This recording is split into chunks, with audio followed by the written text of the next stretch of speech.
Hai semua, selamat datang di channel Baca Saham. Pada video ini, kita akan membahas satu topik dengan judul Dulu berjaya, sekarang hancur. Belajar dari kisah Raja Market Cap yang dulu. Tapi seperti biasa, semua pembahasan ini bukan rekomendasi dan hanya informasi. Ingat, kerugian kamu tanggung sendiri ya. Saat ini saya tertarik membahas dua saham fenomenal yang tentunya diketahui mayoritas pemain saham. Dua saham ini harganya turun signifikan di tahun 2024. Padahal keduanya merupakan perusahaan besar. Pertanyaannya, kenapa hal itu bisa terjadi dan apakah memang wajar jika harganya turun drastis, bahkan penurunannya di atas 50% dalam 5 tahun terakhir. Itu artinya jika kamu punya saham ini sejak 5 tahun yang lalu, setidaknya dana kamu sudah berkurang lebih dari 50%. Padahal keduanya merupakan perusahaan besar yang dulunya sering dijadikan contoh saham bagus apabila ada presentasi yang membahas tentang saham. Lalu apa tujuan kita membahas topik ini? Tujuannya adalah untuk belajar dari dua saham ini dan diharapkan kita tidak akan mengulangi hal yang sama. Tentunya kita berharap saham yang dibeli akan terus naik di masa depan sehingga memberikan keuntungan yang maksimal. Untuk itu kita harus belajar dari dua sisi. Di satu sisi kita harus belajar tentang saham yang harganya konsisten naik. Tapi di sisi lain kita juga perlu tahu kenapa ada saham besar yang harganya turun signifikan. Seperti biasa, semua pembahasan ini bukan rekomendasi dan hanya informasi. Ingat, untung rugi kamu yang tanggung sendiri. Sekarang kita langsung masuk saja ke dalam pembahasan. Dua saham yang akan kita bahas adalah HMSP dan UNVR. Kamu tentu tahu nama saham ini kan? Karena dulunya dua saham ini pernah menjadi raja dan ratu market cap di Indonesia. Jika diibaratkan, dua saham ini dulunya mungkin seperti BCA dan BRI di masa sekarang. Ini merupakan grafik harga saham UNVR dalam waktu 5 tahun terakhir. Seperti yang kamu sudah lihat di sini, harga sahamnya turun sekitar 76% selama 5 tahun. Dan saat video ini dibuat di angka 2170. Kemudian ini merupakan grafik harga saham HMSP dalam 5 tahun. Harga sahamnya turun 66% atau saat video ini dibuat di angka Rp720 per lembar saham. Sebelum membahas lebih lanjut, saya mau tampilkan satu video yang memperlihatkan perkembangan market cap di Indonesia dari tahun ke tahun. Video tersebut merupakan cuplikan dari pembahasan yang ada di YouTube JSX Pro ID. Sekarang mari kita lihat sama-sama dan kamu fokus saja untuk melihat saham UNVR dan HMSP pada video berikut ini.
Nah, setelah melihat video tadi, pertanyaannya, kenapa harga saham UNVR dan HMSP bisa terjun bebas seperti sekarang?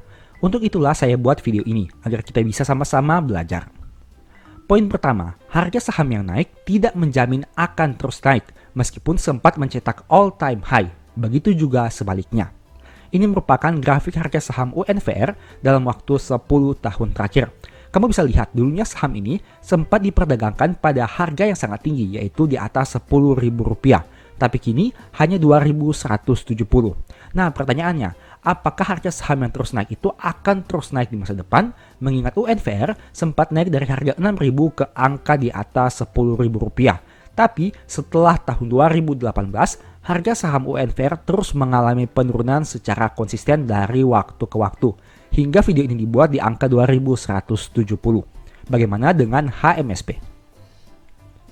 HMSP dulunya sempat diperdagangkan pada harga di atas Rp5.000, tapi kini hanya Rp720.000. Dulunya saham ini memang dihargai pada angka sekitar Rp2.000, kemudian naik menjadi Rp3.000, Rp4.000, dan pada tahun 2018 naik hingga di atas Rp5.000.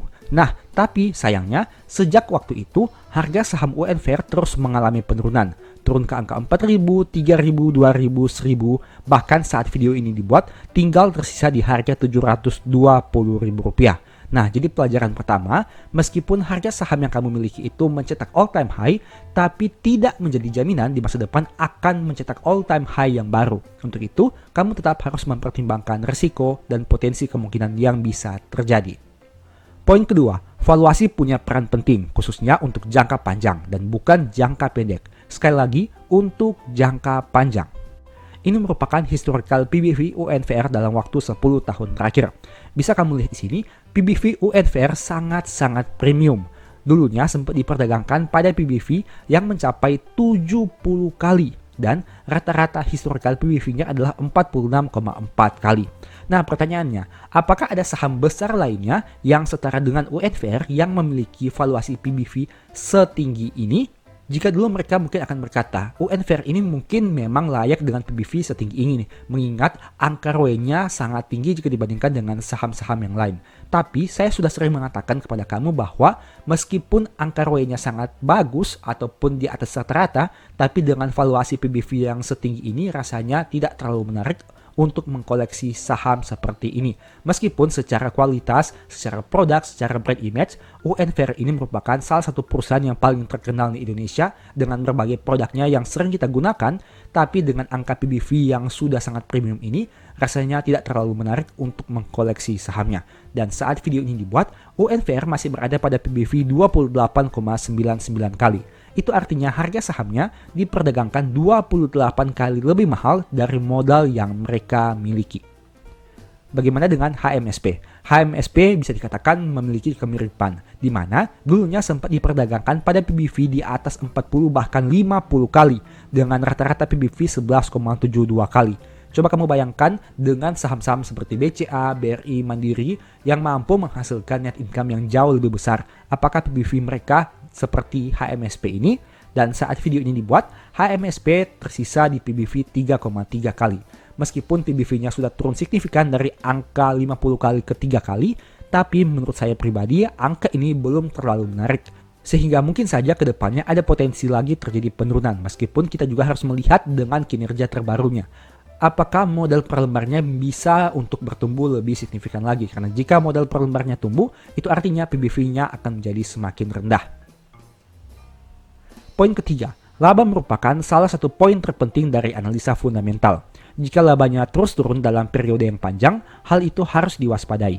Ingat, ada hubungan yang kuat antara kinerja laba dan kinerja harga saham.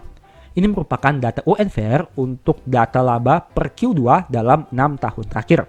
Bisa kamu lihat di sini, di tahun 2019, labanya sekitar 1,9T, turun jadi 1,7T, turun jadi 1,3T, naik menjadi 1,4T, turun lagi 1,3T, dan di tahun 2024 turun menjadi 1T hingga Q2 tahun 2024. Jika kamu melihat data 6 tahun terakhir ini, apa yang terbesit di pikiran kamu untuk laba UNVR? Yang pertama adalah dalam jangka panjang mengalami penurunan dari 1,9 menjadi 1 triliun di tahun 2024. Yang kedua, labanya cukup fluktuatif.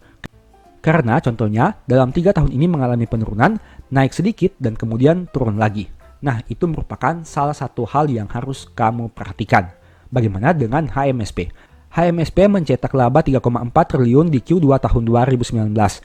Turun menjadi 1,56, turun lagi menjadi 1,54, turun lagi menjadi 1,13, naik menjadi 1,59, dan turun lagi menjadi 1,07 di tahun 2024. Sama seperti UNVR, dalam jangka panjang, HMSP mengalami penurunan laba dari tahun 2019 ke tahun 2024. Dan jika dibandingkan dalam waktu data 1 tahun, maka terjadi fluktuatif yang cukup bisa dikatakan tidak terlalu menarik. Karena labanya mengalami penurunan, kemudian mengalami kenaikan, dan turun lagi.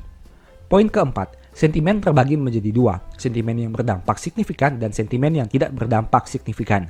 Jika perusahaan yang kamu punya sahamnya punya sentimen yang berdampak signifikan terhadap kinerja perusahaan, apalagi dalam jangka panjang, hal itu harus diwaspadai. Contohnya untuk UNVR, yang mana kamu tentu tahu bahwa terjadi boykot terkait perusahaan ini dan produk-produk yang mereka pasarkan. Dan untuk saham HMSP, kamu tentu tahu bahwa ada sentimen terkait cukai rokok yang terus membayangi perusahaan-perusahaan di bidang tembakau ini. Nah, dua sentimen ini kamu harus lihat lagi dampaknya terhadap kinerja perusahaan untuk HMSP dan untuk UNVR. Contohnya seperti UNVR yang mana secara total pendapatan memang terjadi penurunan di tahun 2024. Dan jika ditarik dalam jangka panjang, jika dibandingkan tahun 2019 pendapatannya 10,7 T dan tersisa 8,9 di tahun 2024. Untuk HMSP memang terjadi kenaikan pendapatan antara tahun 2019 dan tahun 2024.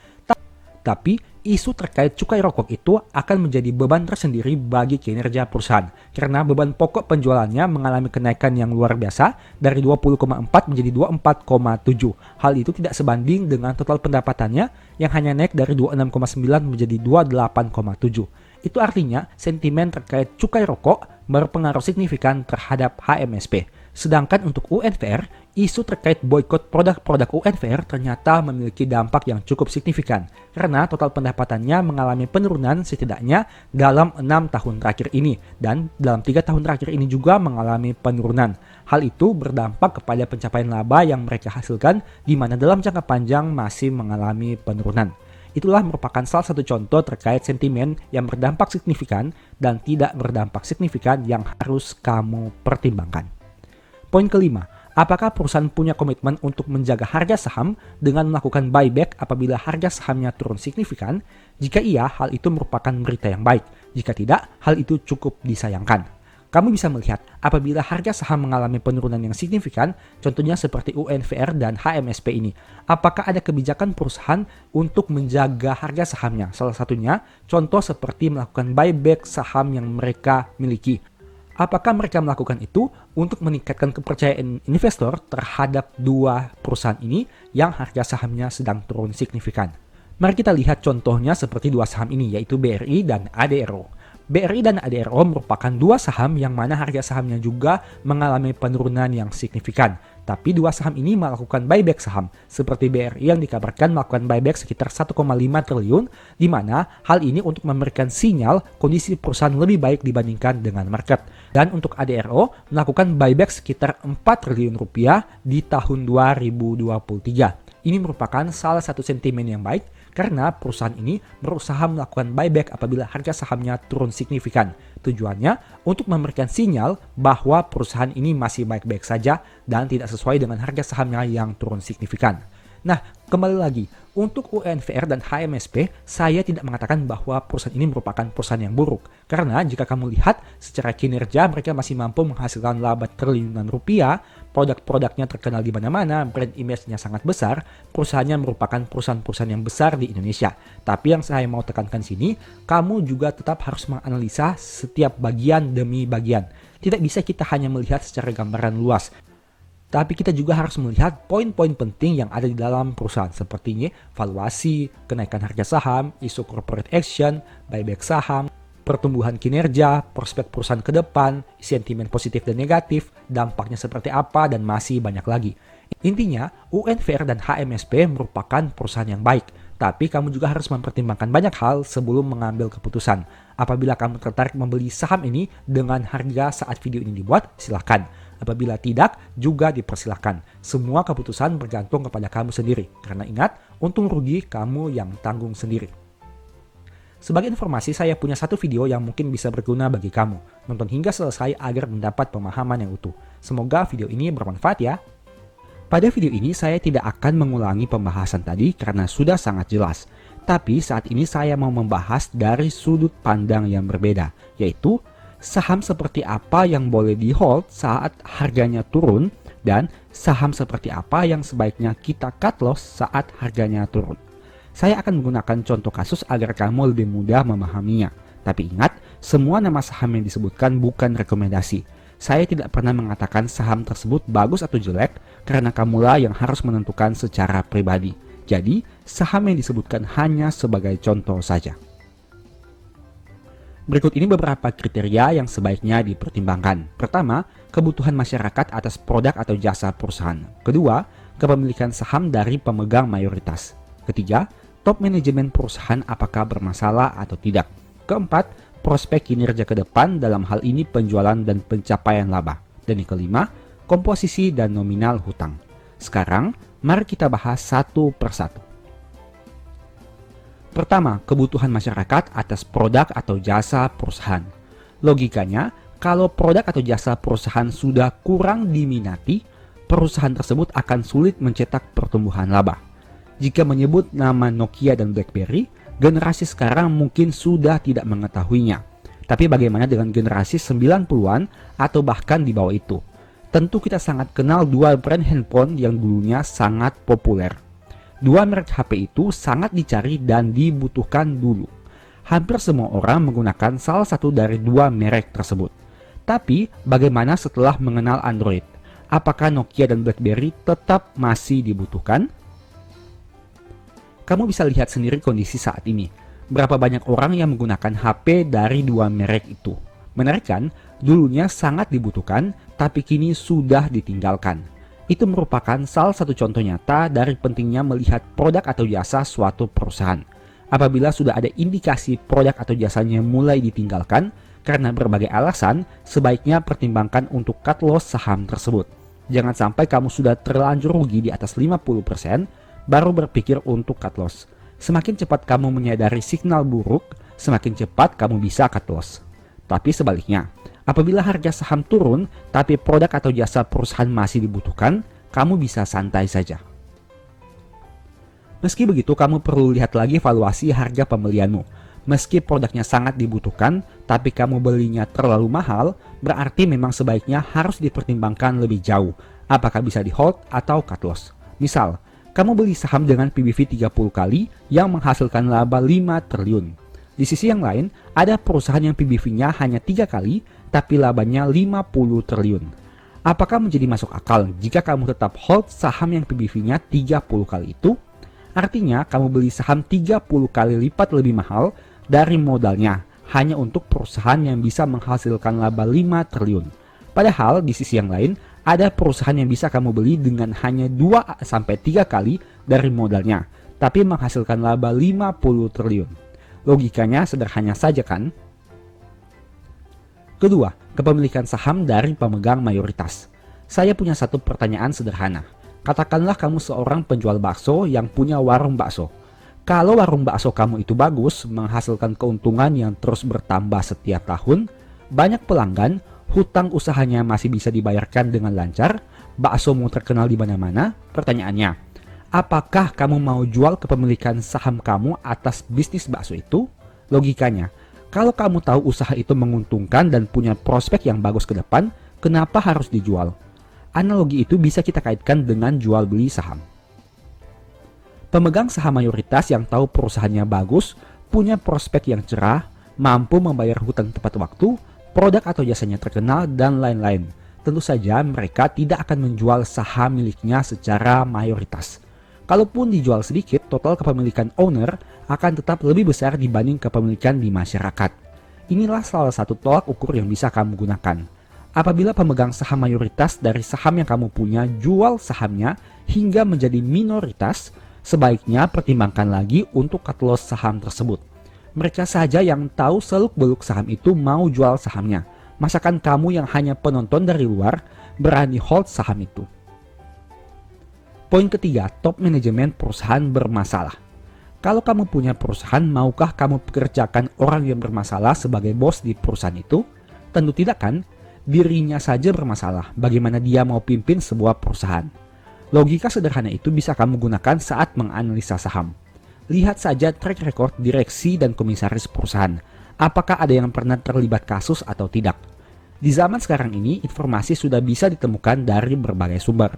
Kamu bisa mencari di Google dengan mengetik nama direksi atau komisaris, dan berbagai informasi akan disajikan kepada kamu. Kalau direksi atau komisaris perusahaan sudah diyakini terlibat suatu kasus, sebaiknya pertimbangkan lagi saham tersebut. Mungkin lebih aman kamu segera cut loss dan menderita kerugian, dibanding memutuskan terus hold saham itu, tapi tidak tahu kedepannya akan seperti apa. Kamu bisa cari di Google tentang beberapa saham yang dulunya top manajemen perusahaan itu sempat bermasalah. Bagaimana nasib saham-saham itu sekarang? Adakah yang harga sahamnya terus naik secara konsisten? Ataukah hanya menjadi saham dengan fluktuasi naik turun yang sangat tinggi? Silahkan buktikan sendiri dengan melihat realita yang terjadi di bursa. Keempat, prospek kinerja ke depan dalam hal ini penjualan dan pencapaian laba. Perusahaan akan bisa bertahan kalau dia mampu menghasilkan laba. Tapi, perusahaan baru bisa maju jika dia mampu meningkatkan laba. Dua hal ini serupa tapi tidak sama. Perusahaan yang mampu hasilkan laba itu bagus. Tapi, perusahaan yang mampu meningkatkan labanya itu lebih bagus. Meski begitu harus ingat, laba itu berasal dari penjualan produk atau jasa. Jadi, yang lebih dahulu harus kamu cek adalah apakah penjualan produk atau jasa perusahaan itu bisa tumbuh setiap tahun atau tidak. Jika penjualan dan laba perusahaan terus tumbuh, itu bagus. Tapi, jika penjualan dan laba perusahaan terus turun, itu bahaya. Kamu bisa menemukan berbagai karakteristik perusahaan di bursa. Ada yang penjualan dan labanya terus naik. Ada yang penjualan dan labanya terus turun. Ada juga yang penjualan dan labanya naik turun. Jika saham yang kamu beli punya penjualan dan laba yang terus naik, santai saja. Jika saham yang kamu beli punya penjualan dan laba yang terus turun, pertimbangkan untuk cut loss. Jika saham yang kamu beli punya penjualan yang naik tapi labanya turun, silahkan cek lagi di laporan keuangannya sebelum memutuskan hold atau cut loss. Ada beberapa perusahaan yang penjualannya naik tapi labanya malah berkurang. Itu bisa disebabkan oleh banyak faktor seperti biaya pokok penjualan yang naik, biaya operasional yang naik drastis, ada kerugian selisih kurs, ada biaya lainnya, dan masih banyak lagi. Yang jelas, kamu perlu cari tahu lebih jauh lagi di laporan keuangan perusahaan. Apakah hal itu bersifat permanen atau hanya sementara saja? Jika permanen, pertimbangkan untuk cut loss secepat mungkin. Jika hanya sementara, kamu bisa hold dulu sambil menunggu kinerja terbarunya. Menurut saya pribadi, laba merupakan satu komponen terpenting di laporan keuangan.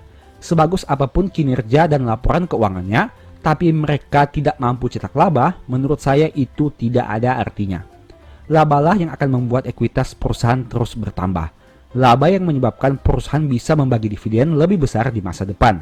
Laba menjadi salah satu faktor yang membuat perusahaan bisa bayar hutang dengan lancar dan tepat waktu. Laba yang menjadi salah satu daya tarik orang ingin membeli saham tersebut. Dan masih banyak lagi manfaat dari laba yang bisa kamu analisa. Poin kelima, komposisi dan nominal hutang. Menurut saya pribadi, semakin besar hutang yang dimiliki membuat risiko perusahaan itu menjadi semakin besar juga. Kamu pilih mana? Meminjamkan uang 100 juta kepada orang yang punya aset 10 juta atau meminjamkan uang 100 juta kepada orang yang punya aset 1 miliar. Logika sederhana itu bisa kamu gunakan untuk analisa saham. Meski tidak menjamin, tapi masih lebih aman jika perusahaan punya komposisi dan nominal hutang yang lebih kecil dari ekuitas yang mereka miliki. Dalam hal ini kamu bisa melihat rasio DER perusahaan. Semakin besar rasio ini berarti komponen hutang terhadap modal perusahaan menjadi lebih besar. Ada dua hal sederhana yang bisa kamu perhatikan, yaitu yang pertama, cek apakah total hutang lebih besar dari modal perusahaan. Dalam hal ini berarti rasio DER di atas 100%. Kedua, apabila DER di atas 100%, cek lagi, apakah rasio DER dari waktu ke waktu terus naik atau tidak. Jika saham yang kamu beli punya rasio DER di atas 100 dan selama bertahun-tahun nominalnya terus naik, sebaiknya pertimbangkan untuk cut loss. Apalagi jika ternyata laba mereka mengalami penurunan atau bahkan merugi. Hal sebaliknya bisa kamu lakukan untuk saham yang punya rasio DER di bawah 100 dengan nominal yang wajar dan mampu menghasilkan pertumbuhan laba. Logika sederhana ini bisa membantu kamu untuk menganalisa apakah saham yang kamu miliki bisa di hold atau harus segera di cut loss. Kesimpulan, 5 poin yang saya bahas tadi memang tidak bisa menjamin keuntunganmu di pasar modal. Tapi setidaknya dengan mempertimbangkan 5 hal tadi, kamu jadi bisa berpikir dengan lebih rasional. Mempertimbangkan aspek risiko dan prospek perusahaan ke depan sehingga bisa mengambil keputusan. Dan pada akhirnya memperkecil risiko kamu untuk bangkrut di saham. Kita harus belajar berpikir secara rasional saat harga saham seakan-akan tidak rasional. Terkadang harga saham bisa turun signifikan padahal kondisi perusahaan sedang baik-baik saja. Saat inilah sebenarnya kamu bisa manfaatkan untuk memperoleh keuntungan yang lebih maksimal. Tapi, apabila harga saham turun dan ternyata kondisi perusahaan juga sedang tidak baik-baik saja, sebaiknya kamu menganalisa 5 poin tadi untuk dijadikan referensi dan bahan pertimbangan. Apakah akan terus di hold atau di cut loss saja. Semoga pembahasan di video ini bermanfaat ya. Sebagai informasi, 5 poin tadi merupakan salah satu topik pembahasan di ebook Strategi Nabung Saham. Kalau kamu mau belajar lebih jauh tentang metode nabung saham dan berbagai hal teknis lainnya, mungkin ebook ini bisa jadi referensi. Untuk detail materi yang dibahas, kamu bisa lihat pada tampilan di bawah ini. Dan info pembelian silahkan chat WA di nomor di akhir video. Demikianlah pembahasan singkat pada video ini. Selalu ingat bahwa semua saham yang disebutkan bukan rekomendasi dan hanya informasi. Mohon agar dapat mengecek kembali data yang ditampilkan. Di video berikutnya ingin dibahas materi apa lagi? Tulis di kolom komentar ya. Sebagai informasi, channel YouTube Baca Saham sekarang ada 2. Yang pertama Baca Saham dan Baca Saham dari Nol. Berikut ini beberapa list ebook Baca Saham. Pertama, Stock for Living, Strategi Nabung Saham, The Stock Market, dan Cara Cepat Analisa Laporan Keuangan. Apabila tertarik, chat saja pada nomor WA yang ada. Sekian video ini, semoga bermanfaat. Thank you.